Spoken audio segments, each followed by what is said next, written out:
Hello and welcome to another edition of Arbitration Studios, providing commentary and riffing on Battletech the Animated Series, Episode 6, Protect and Survive. I'm JP Arbiter. Hi, Mrs. Arbiter. And this one has been a bugbear for us for a long time. We first posted the commentary to this on the Battletech website as a podcast supplement, like 2013, I want to think.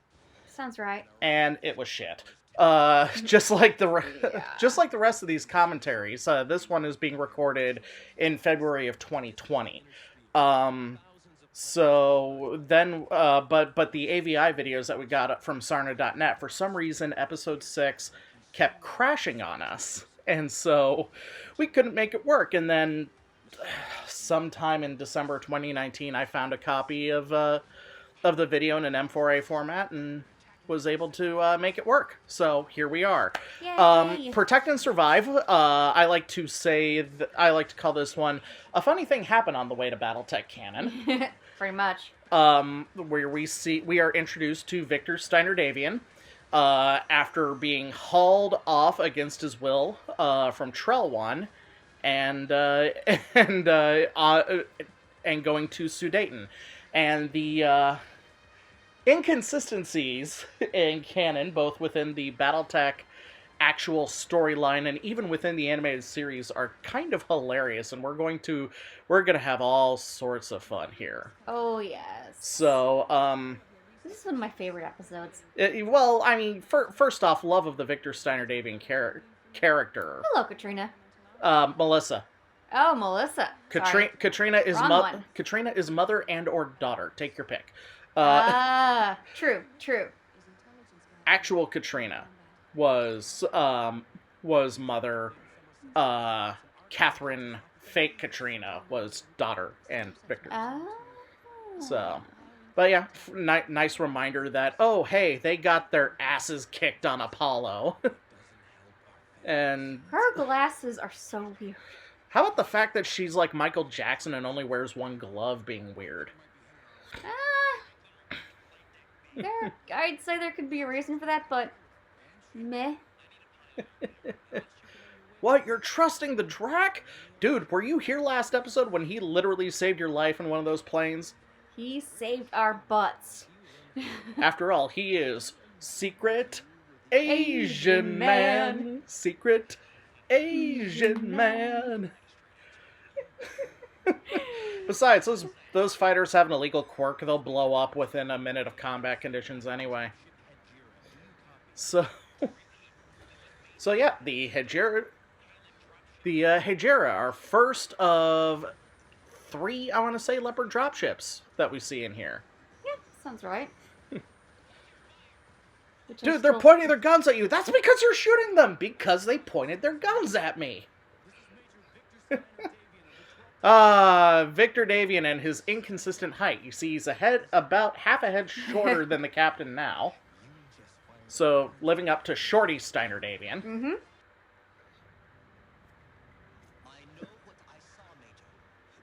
And here we get the ships transferred and... Dun, dun, dun, dun. Not quite, but... Now he's the same height as Galen Cox. Wow. Victor Steiner-Davian in the magic-changing height. And he's the same height as the captain that he was shorter than before. Yeah, and now he's taller than the captain.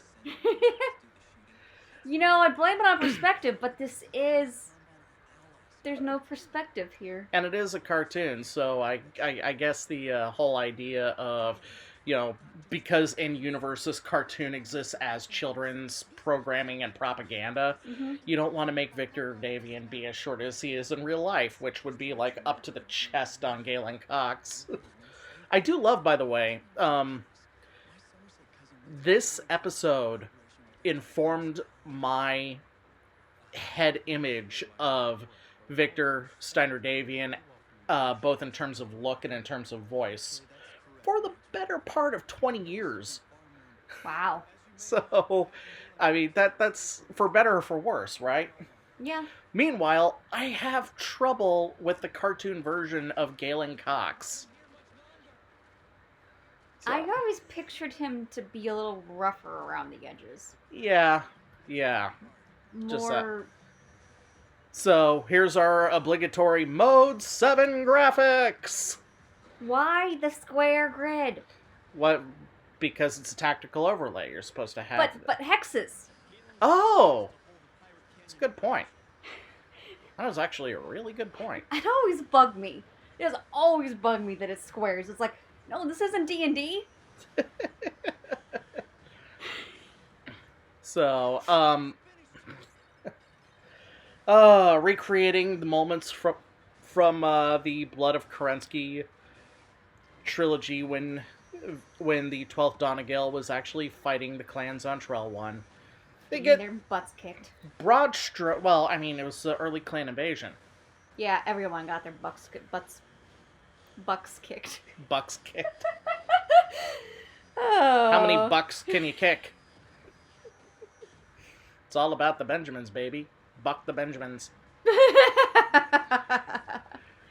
Anyway. That reminds me of the Duke Kickstarter where they had an outtake.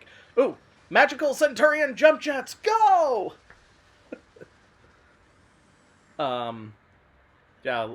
When Catalyst was... The plague page up. Dude. Weird. How about the fact that the, I mean, I like what they do with the Thor showing that he's paying attention to his entire surroundings by twisting his torso back and forth, but... You wouldn't do that if you were walking straight and you at least Yeah, had you rear would. sensors. Yeah, you would. You would also keep your gun arms a lot wider because you need to be ready for anything. Hey, did those... Coming those... up from water. Great. Well, that's how it worked in the novels. I mean, it was a Crusader and a Victor, not a Mauler and a Centurion, but, you know. Yeah, beside the point. Besides, you gotta hand it to that guy. Kind of lost it. Yeah, he had his leg cut out from underneath him. And the hand. That was not a pun. That was just a statement of fact. I thought it would be a pun, but apparently it wasn't. God, why do I suck so hard?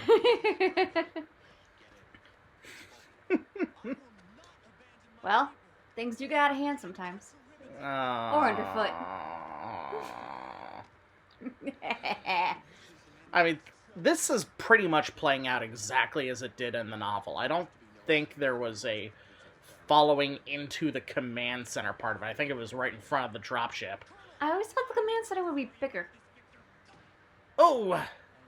And something that people who hate Victor Sardavian just want to play over and over again. The Yep. punch. Rubbing his jaw. I never pictured dropships showing the crest in the back. That's a little weird to me. It's something that shows up in, every now and then. It's stylizing. Yep. So... It's placement. It's like all the advertisers for race cars. Sponsors, that's it. Yep. So... Again, Shorty Sardavian. And the inconsistent height. So, yeah, Victor wants to go back to the fight. And there's like, well... And Galen's like, no, we're supposed to go here. And I was like, dude, we just jumped in right now, okay? So Dude, we got time. We just got here. Just take a chill pill. Or a chill strip. I don't know what sport this is, unless this is the equivalent of just banging a tennis ball against the wall. That's what it sounds like. It just sounds like it's kind of the pseudo sparring partner. I do love the perspective this gives. Well, yeah, because the ship is always in 0G, and this is one way they play on it, and the other way they play on it, if you pay attention, is that everyone's moving with really deliberate action. Ah! It's almost like they're forcing themselves to move, basically. Zero? You were captured like 2 episodes ago, like in episode 4. What are you doing here? He's just magically there. Yeah, that's Ciro fucking Ramirez 2 episodes past his capture. Cartoon logic? Cartoon logic. They had the key animation and they needed a body. Yeah, pretty much. And we all love making Zero the butt monkey. Yep. Also, weren't those suits white and purple in the last episode? I thought so. That paint scheme keeps changing.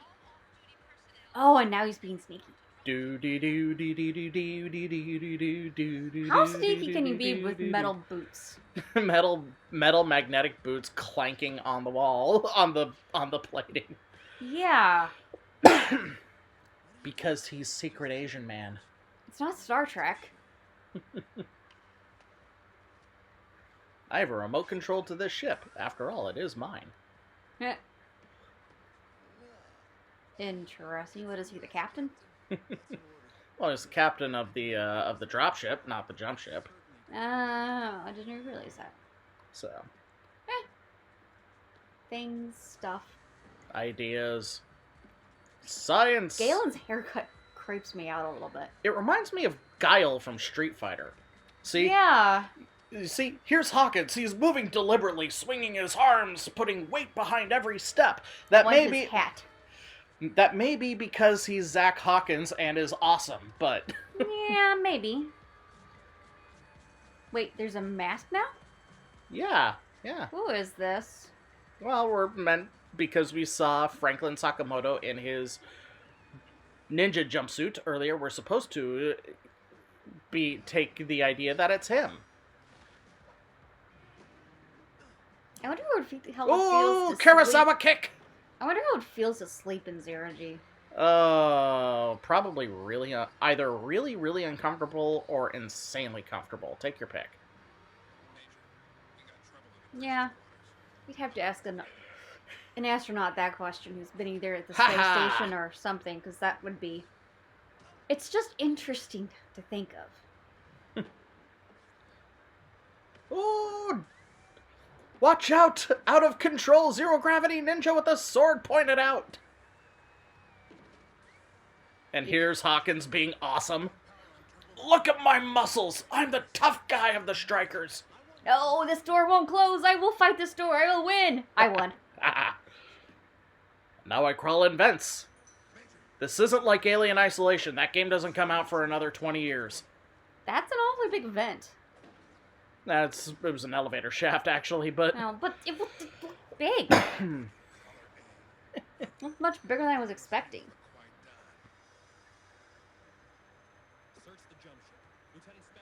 Okay, my boots are on. What's up? Everyone stand in front of their quarters, please. Head count.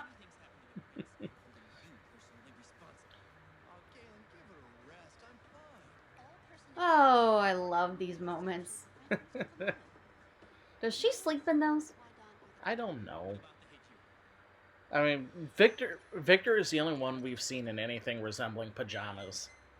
Yeah, that's true. I meant the glasses. Those must get uncomfortable eventually. She is Mene Domine. They are part of her. Okay. Weird, but okay. So that's a different kind of dropship, right? No, it's the same one. Just an extra shot. What is going on back there behind Adam? Sparkle Fingers!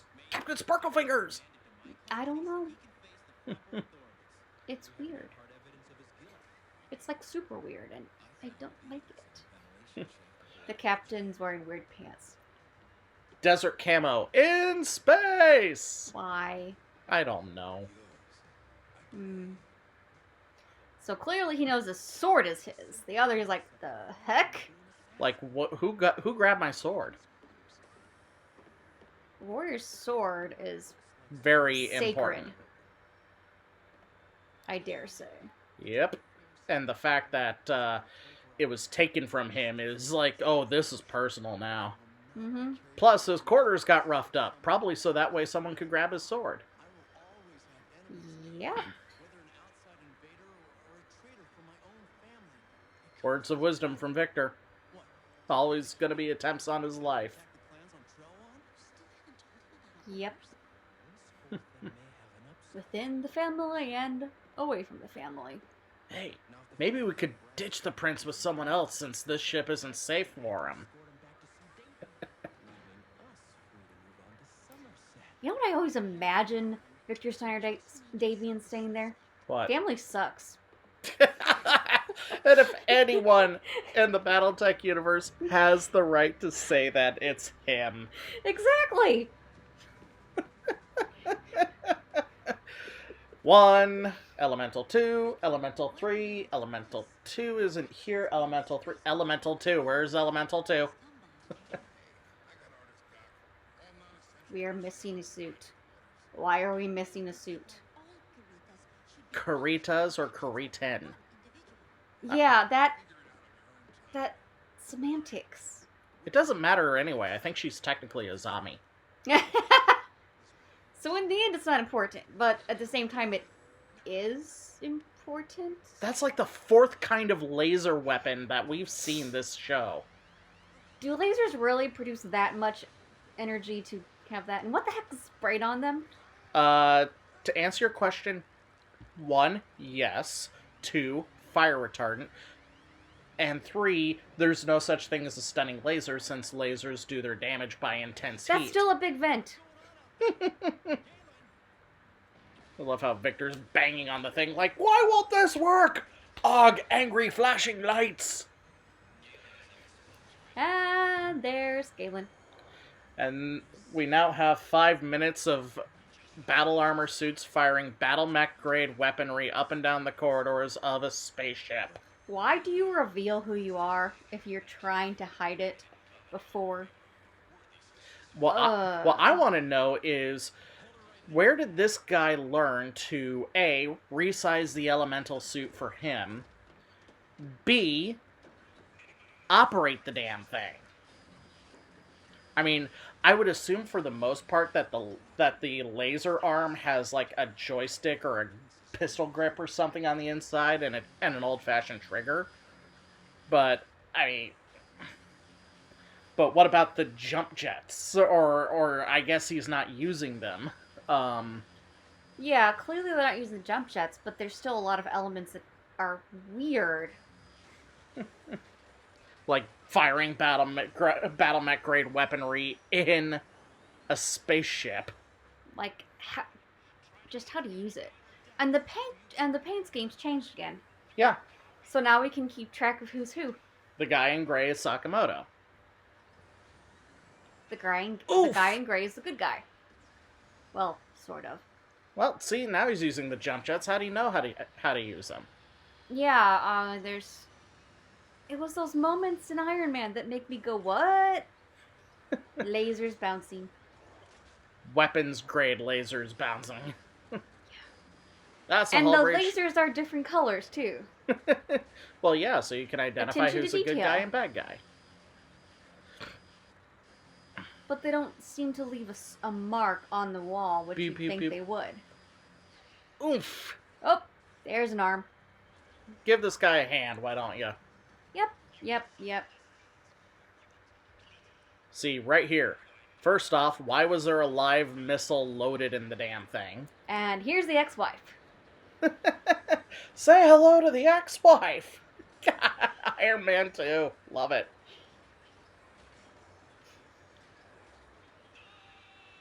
Far more effective than it was in Iron Man 2 to boot. Well, he's gone. Fedcom only gets That is a conveniently sized piece of metal. debris. Now, I've seen Gravity at least once. Parts of it. He's gone. There would have been no recovering him. He would have been sucked out. Well, quickly and constantly accelerating. Yeah. And here he explains exactly what was going on and why he couldn't answer the questions. So divisive. But there was nothing on screen to indicate his innocence. Just like a proper murder mystery. Oh, of course. Would you have believed me? That is a very good question. Japanese 101, kids. Giri. Honor. Also, Victor Steiner Davian is very, very tall again. Because if you remember, Galen Cox was looking up at Franklin. Yep. Which means that Secret Asian Man is also very tall. Is it me or does that headset look like she should be scuba diving? Yes. Okay. Just checking. And motivational speech time because we've got about a minute to burn. Yay, enhanced imaging. Woohoo! Well, once again, had to get the obligatory Mode 7! Yep. It's So, almost like they had to have it at certain... It's almost like they were required to have that at certain points. at certain points, but it wouldn't have made sense to have the two elementals chasing each other in the corridors with enhanced imaging because, first off, neither guy had the tattoos. Mm-hmm. And second off, I think that would have been a bigger pain in the ass to animate than it would have been worth. So I guess the explanation for the grids with the squares is clans. I'm throwing things at the wall. Don't worry. Yeah. Ignore me. You usually do anyway. Do not. I know, I'm messing with you. Anyway. The jump. We jump out, we get the credits, and that was Battletech Episode 6, Protect and Survive. It's interesting. It's not my favorite episode. That still belongs to Shadow Air. But it's fun. It's a cute little thing. I find it thoroughly amusing. This is one of my favorite ones because of Victor Steiner Davian's height changing so much.